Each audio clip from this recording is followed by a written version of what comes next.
Good day, fellow champions of inclusion. I am AA Ron, and this is the Inclusive Dad Podcast, where we explore inclusion and make it practical. Before we dive in, don't forget to subscribe, rate, or review the show on your favorite platform. We truly appreciate your feedback and would be honored if you shared the podcast with friends and family who might benefit. If you want to support us in our mission, please click on the link in the show description. Today, my guest is Kevin McShan. Welcome to the show. Hi there, Aaron. Nice to see you. And I have to tell you, I love your t-shirt, my friend. Thank you very much. Why don't you start us off by just telling me a little bit about yourself? Yeah, sure. No problem, my friend. So, Aaron, my name's Kevin McShan. I'm 35 years old. I was born with what's called spastic quadriplegia, cerebral palsy, which I know you know something about having a daughter with cerebral palsy. I found out at the age of 9 that I wouldn't be able to walk for the duration of my life without the assistance of a walker or a wheelchair. But I've made it my professional mission to speak to organizations about the powerful benefits of hiring folks with disabilities and the inclusive and competitive advantage that can bring to a workforce, my friend. So that's a little bit about my background. Absolutely. So do you use a wheelchair now to get around? I use both. I use the assistance of both a walker and a wheelchair. That's correct. Yeah. Okay. Yeah. So like we said, I told you before we started recording, I live in Minnesota. So we just had a snowstorm yesterday. So when I'm driving around town, I see how hard it is for my daughter. Doesn't go out a lot in the winter just because, as you know, like power wheelchairs and snow are not friends. So just seeing people, a tip in the wintertime, if you have snow around, make sure you clean your sidewalks as soon as possible and make sure curb cuts are clear and stuff, because otherwise people that use walkers, wheelchairs, anything like that are not able to get around very easily. I know, my friend, we both live in sort of the coldest part of I live in Canada and you live in the States, obviously, but we're both familiar with snow, so I appreciate you advocating for people to shovel sidewalks and driveways and curb cuts. It makes a difference for sure. Yeah, I mean, last night we went to a show at a theater in town, and driving back, I mean, there were sidewalks that were cleared, but they pushed the snow off the edge of the sidewalk right where the curb cut is, so the curb cut's still covered. So I'm like, well, that helps if you're on the sidewalk, but you need to get to it. So you need to make sure it's all clear. It's all interconnected, isn't it? Absolutely. Absolutely. So my first question I usually ask is, what is your definition of inclusion? You know, I always tell people that for me, inclusion is the gateway to independence, which means that I believe that everyone's portrait of success is different. I always tell people that the way I get around and do things, it may not be graceful, but as long as it's effective, that's what I'm shooting for. But my definition of inclusion is the gateway to independence. You know, I always want people to find their fastest and most effective way to creating their own definition of independence. And for people with disabilities, it can take on many forms. But that's my definition of inclusion. Yeah, I love that definition. How did you get to that definition? Is that where you started out, or did it kind of change over time? Well, you know, Aaron, I adopted that definition when I graduated college, and I'll give you a little bit of a backstory on that. So I graduated college back in 2010 with a sports journalism degree, and when I graduated college, I was rejected 10 consecutive times when I went for interviews with news directors who told me that I was qualified for the job, but at the time they told me because of the limited resources in a newsroom setting, they were unsure that they could support me from a resources standpoint to support my work and supporting the disabilities. So the reason I came up with that definition was it took me 6.5 years out of college to get my first paying job because no news director would hire me. So I spent 4 years out of college, and I volunteered at a local television station in town here in Canada. Before I got my first paying job, I was a general assignment reporter for a community based television station. And I worked there for 4 years without a paycheck. And then I graduated college June of 2010. And my first paying job I got February 1st of 2016. And I developed that definition of inclusion because I worked along the way with our provincial government here in Ontario to appoint a special master to look into hiring folks with disabilities from a provincial level, which would be the equivalent of a state government in the states. Yeah. So that's how I came up with the definition. Oh, that's interesting. So you work? Did you work the 4 years at that station for free after you graduated college, or what was that while you were in college? It started right before I graduated college and continued for 4 years. Yeah. Okay. So they were okay having you on board if they didn't have to pay you, but they didn't want to pay you. That's sometimes how the cookie is crumbled. That's why, Yeah. as a speaker now, I work with organizations to make sure that they can eliminate those concerns, and Right. I work to let them know about the positive benefits and the competitive advantage hiring folks with disabilities can bring to their organization because they can also bring new perspectives, right? So absolutely. Absolutely. Yeah. So I do have a 22-year-old daughter. Her name is Cecilia. We call her Cece. She has cerebral palsy, as like you talked about. She just aged out of the like they call it 18 to 21 program in the United States from the school part of it. So I'm familiar with like the U.S., how we have IEPs or individualized education programs, all that kind of stuff, special education. Can you talk a little bit about? I mean, I guess is there something similar to that in Canada? And if there is, were you in it? And like, just describe it a little bit for us. Yeah, so we also have individualized education plans here Okay. in Canada. Sometimes it's harder to get teachers to follow them, Yeah. but we do have them here in Canada. We also have a similar system that you described from 18 to 21. So I'm also heavily involved with the John McGiffey Children's Center here in Windsor and Essex County, and I'm on there. I'm actually the chair this year of their family advisory council, and one Okay. of the reasons that I initially joined the council when it started back in 2018 is because I wanted to help the center develop what they call now their transition to adulthood program. So I worked with the center to advocate for the need to hire more social workers and therapists to help families once they're discharged from the center. Yeah. Because as I told the center when I started advocating for this, the disability doesn't go away after you turn 21, right? Right. So, For sure.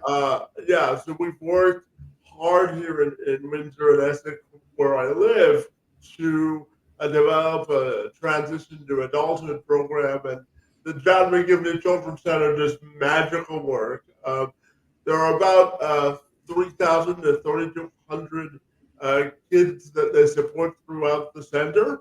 And since we've also developed a life skills program to allow some of these teenagers to develop life skills to live independently as well. So it's one of my proudest volunteer achievements to help this center realize the importance of the transition to adulthood, because it's something that uh, parents come up to me and ask me all the time, when should I start planning for my kids' future when Right. they graduate high school? And I said, when they're a high school freshman, Right. because waiting lists are long, and I know you experience the same in the States. So, and I always tell parents that it's important for them to be their child's best self advocate, and teaching their children to advocate for themselves to build that independence. For sure. Yeah, absolutely.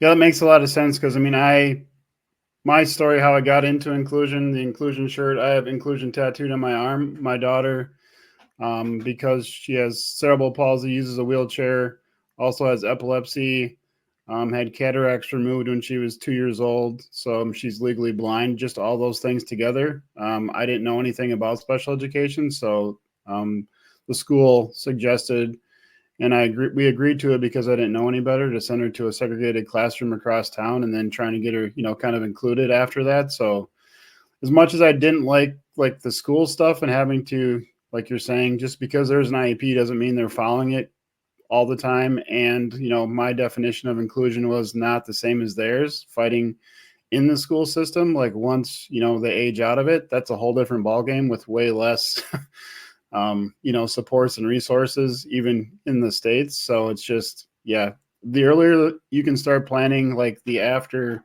they age out, or either at 18 or 22, the better, because yeah, you're going to need the time to figure it out, because there's not a lot of options. I mean, they kind of push you, to we call them sheltered workshops, that kind of thing in the States. So I mean, that's kind of where everything they talk about, is that kind of stuff. So if you want to do something different than that for your child, it's going to take some time, and the earlier you can start planning, the better, for sure.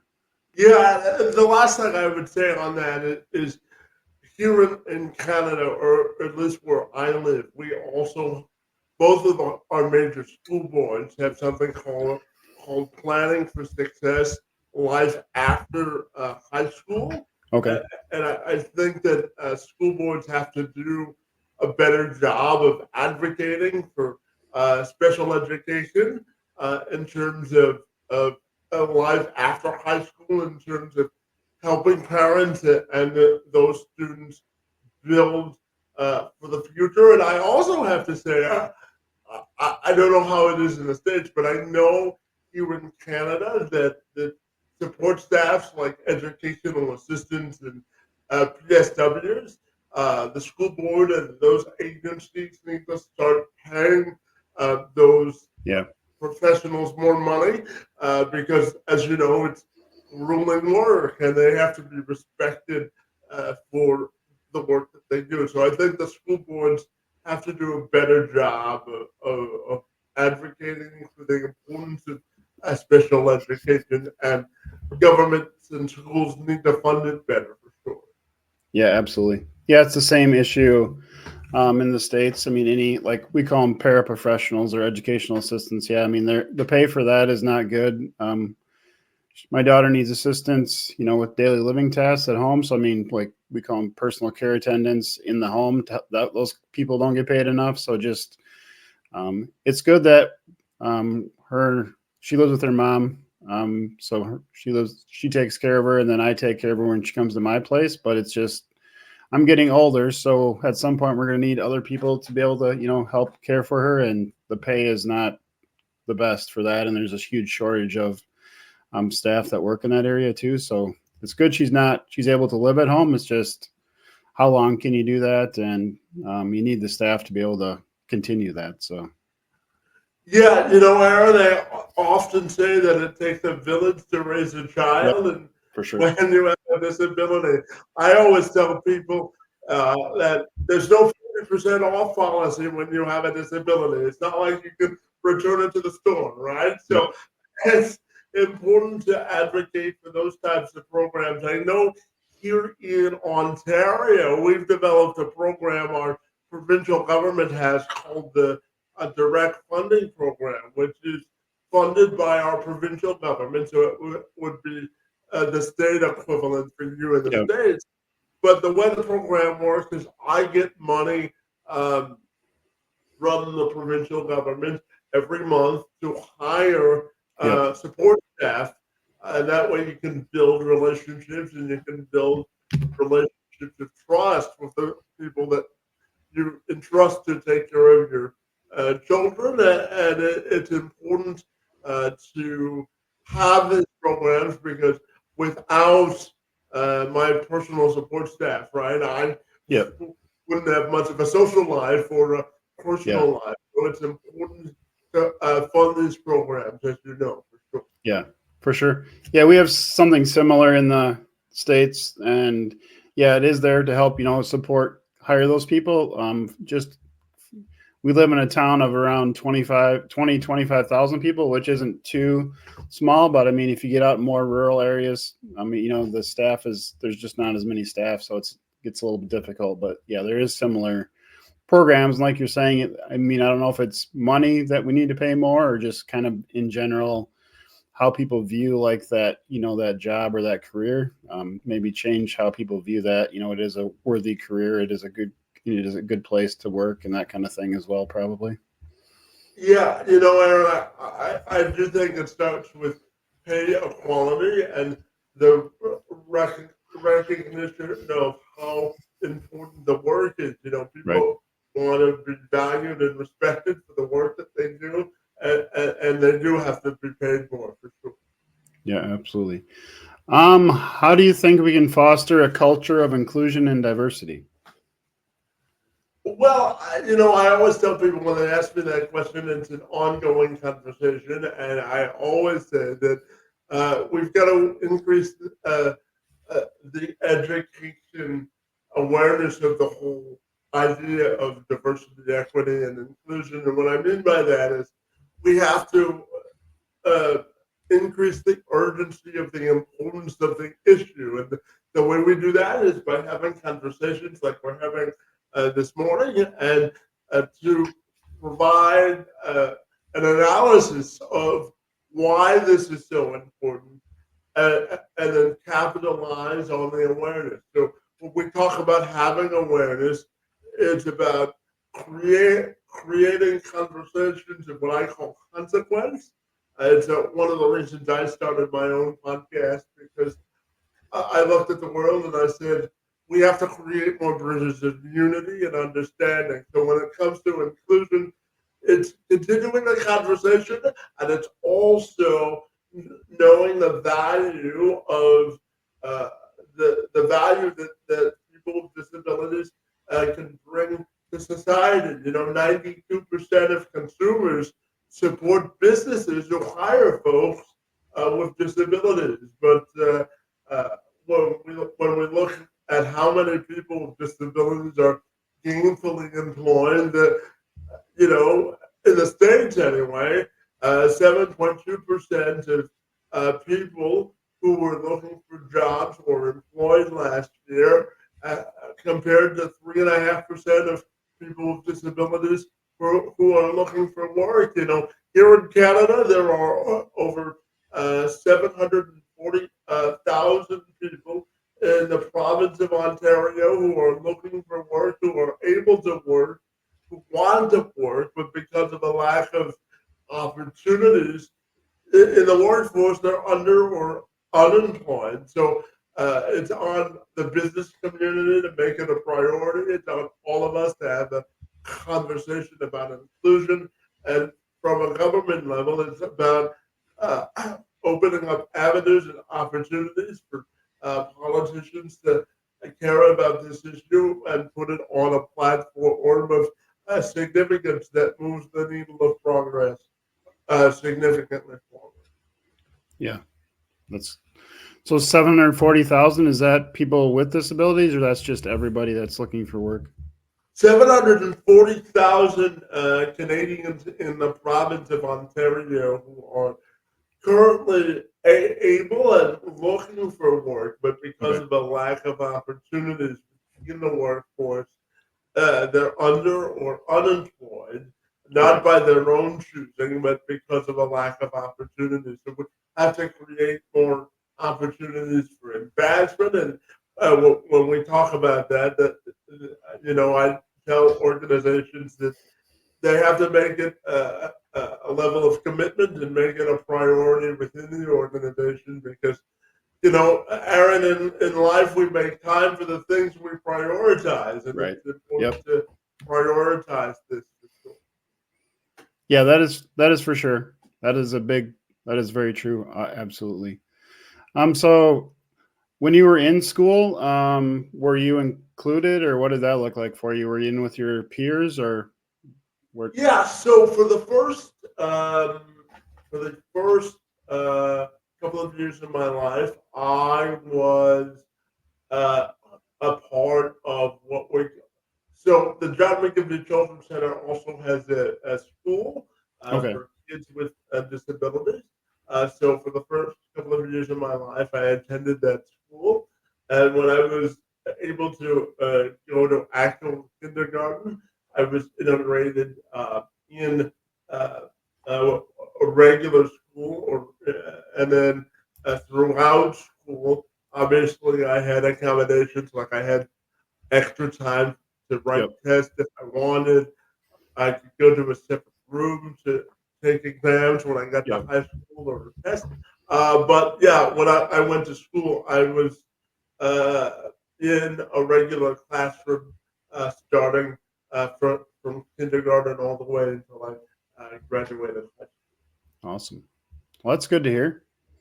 Yeah, and I will tell you that you know, I will say that here in Canada, when the government needs to save money, the first place they cut is special education. That's why Oh, special education professionals have to make more money, and a lot of them have second jobs because right.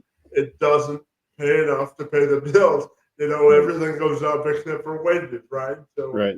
it's important to continue to, because even when I went to school, I saw a decline when I got to high school on how often that I was entitled to have the support staff, and as budget cuts Right. happen, that's the first place they look. So it's important to continue to advocate for this because if it's not advocated for, it'll dissipate, and the people that are left behind are the students who want to advance in society. So it's still an ongoing conversation. For sure. Yeah. Um, how can somebody thrive while living with a disability? I always say that it's important, in life, Aaron, I look at life this way. We, when we're born, we're all given a deck of 52 playing cards, my friend, and it's important to shuffle them in the direction that we want it to go. I always tell people that we're given a life compass and we've got to point it in the direction that we want to go. When I was born 3 months premature, and my parents were told that I wasn't supposed to live past 3.5, and I'm now 35. So I think Hmm. when you talk about how we can thrive by living with a disability, it's setting your own narrative and setting your own level of expectations because my level of success will look different than yours or your daughter's or anybody else's disability. So when I've asked that question, I always say, set your own narrative and create and write your own story, my friend, and etch your fingerprints of difference into the sand because you have a different perspective to look at ways to solve problems and become innovators, right? Because people with disabilities have to solve problems each and every day, right? So Right. that would be my answer for sure. There you go. How do you think we can use empathy to be more inclusive? I think that's a terrific question, and I think empathy is an underutilized characteristic in society in general. But when it comes to inclusion, uh, using empathy means that you uh, care or have some level of understanding that this is a situation and you can use it as a learning experience. I always tell people, Aaron, there's a sign in my office that says life is a constant game of learning. And the day that you stop learning, in my view anyway, is the day that you die. So Yeah. using empathy is a great learning tool in my perspective to broaden our knowledge base of understanding on how the world works and how we can be a champion of change, inclusion, and everything in between, my friend. Yeah, that makes a lot of sense. Do you have any tips or for businesses about hiring people with disabilities, or I mean, what are kind of the reasons that you or that you're supporting or telling them it's good for you to hire people with disabilities? Yeah, there are three main reasons I tell people to do that. Because it increases their turnover. Oh, excuse me, it decreases their turnover, increases their productivity and production. And people with disabilities, believe it or not, when you give them an opportunity to work, they show up to work. Right. So and that's a big part of it. And then, as I said in the beginning, 92% of consumers support businesses who hire folks with disabilities. So there's a clear business advantage to hiring folks with disabilities. And it also provides you an opportunity to streamline your training costs, because once you train someone with a disability, do the job, they don't leave. So there are many benefits of hiring folks with disabilities. And, from a personal level, when I graduated college, our local newspaper did a story on me because they wanted to do a story about social isolation of people with disabilities. And they had me standing in my walker, and they asked me to look out the window, and they asked me my greatest hope for the future. And I said, a future free of barriers to inclusion, because, people with disabilities have a lot to offer to the world, but I always say that talent can be an equally distributable commodity, but sometimes, access to opportunity isn't. So my role here on Earth is to break down those barriers to those access to opportunities, for sure. That's great. Um, do you have any if what would you say to parents who are just, I mean, like me, we, because my daughter, her level of need, when school and others are talking about either her future and employment opportunities, we're pretty much pushed into the, down the path for the sheltered workshop. What would you say to parents who are, that's kind of their only thing they're hearing, from the professionals about, that there are more opportunities, or how to look at that kind of stuff? Well, I would say this. I think that entrepreneurship Yeah. for people with disabilities is a great avenue. Find something that your kids are passionate about and attempt to turn it into a business. Right. It worked for me because no one would hire me, so I became a professional speaker Yep. by accident, really, because I had to make money to pay the bills, right? So Yep. I needed to do something that gave me both a passion and purpose, but I also needed to do something that was practical. I like to talk to people and inspire them to reach the heights of their own true potential. So my answer to that is uh, find your kid's best narrative for excellence, whether that's creating a business, uh, turning their story into uh, a YouTube channel, and having their daily lives documented. using your individual child story to advocate for different opportunities within the workforce.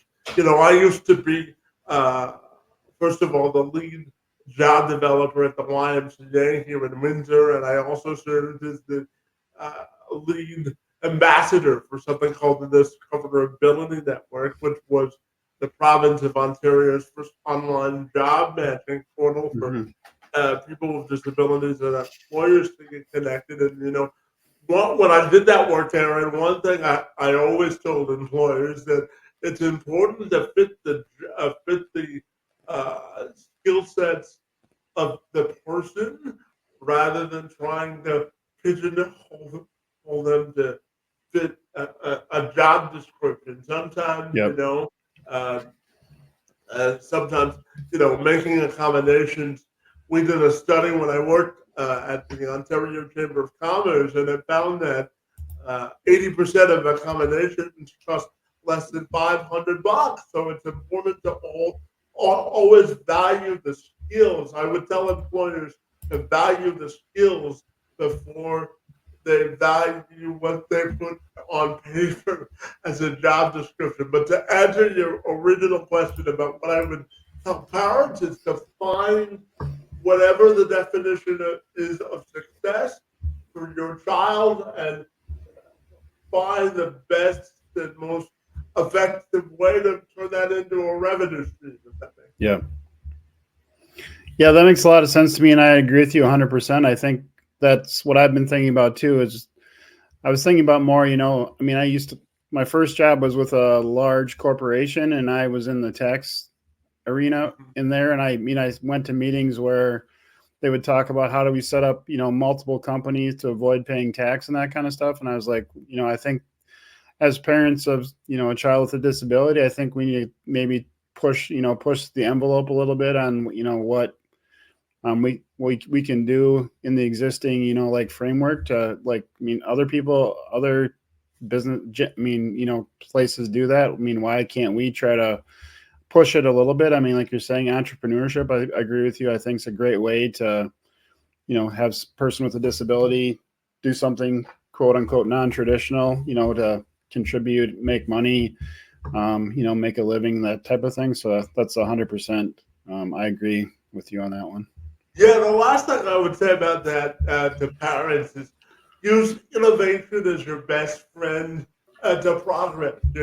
Companies are always looking for ways to innovate and do things more efficiently. And, if you use innovation as a sort of competitive advantage or a pillar, you can work alongside government officials, those who work in the business sector, to look at different ways of doing the same task that could ultimately be more effective than the traditional way. So I would ultimately tell parents of kids with disabilities the worst thing you can do is put your kid in a box Yep. and let them, for lack of a better term, vegetate for the rest of their lives.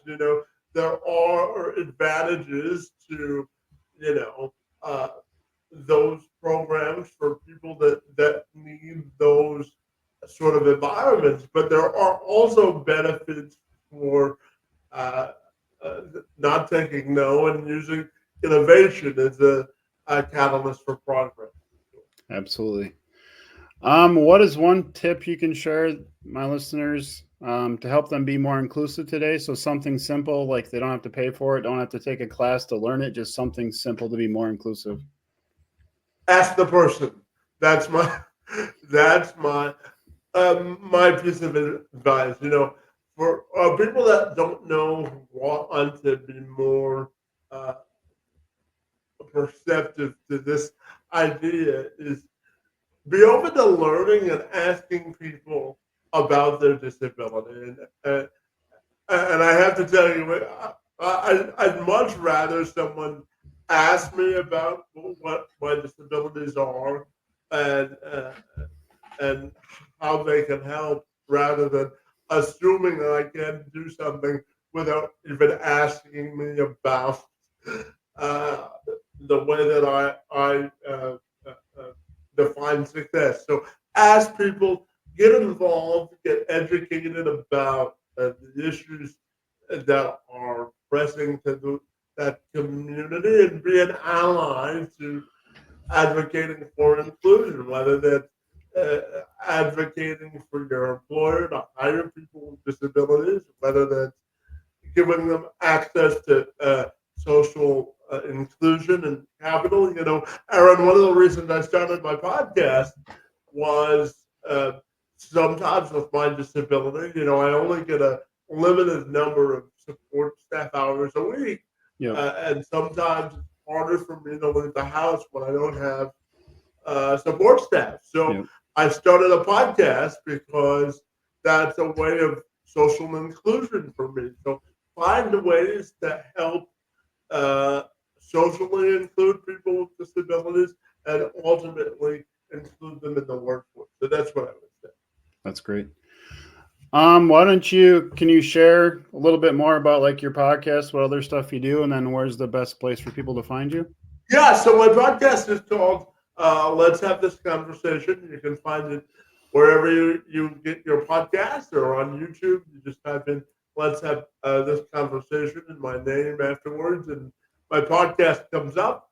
But my website is kevinmcshanspeaks.com. You can learn all about me as a speaker. You can book me to speak. And that's the best place to find me, my friend. That's great. I'll make sure I put all the links and stuff in the show notes so everybody can get to them easily. Fantastic. Well, Aaron, it's been a great pleasure to be on your show, buddy, and continue the good fight and fighting for inclusion and continuing to be the best inclusive dad that you can, my friend. Thanks for the platform and the time, my friend. It's most appreciated. Absolutely. I got one more question for you. Is that okay? Absolutely. Do you like spam? Yes or no? No. No. That was quick. I asked that question because I live in Austin, Minnesota, where they make spam and where the spam museum is located. So if you ever want to visit the spam museum, you have to come to Austin, Minnesota. I will keep that in mind, my friend, and I'll keep that in mind as a way to open up my own perspective. So, there you go. Yeah, thank you so much for being on the show today. my pleasure, my friend. I hope this isn't our final conversation, and I look forward to staying in touch, okay? Absolutely. To all of you listening, thank you for joining us on this episode of the Inclusive Dad Podcast. If you enjoyed today's conversation, please subscribe, rate, or review the show. Your feedback helps us connect with more champions of inclusion. Remember to share this podcast with friends and family who might benefit. If you want to support us in our mission, please click on the link in the show description. Together, we can make the world more inclusive. Until next time, stay empowered and be a champion for inclusion.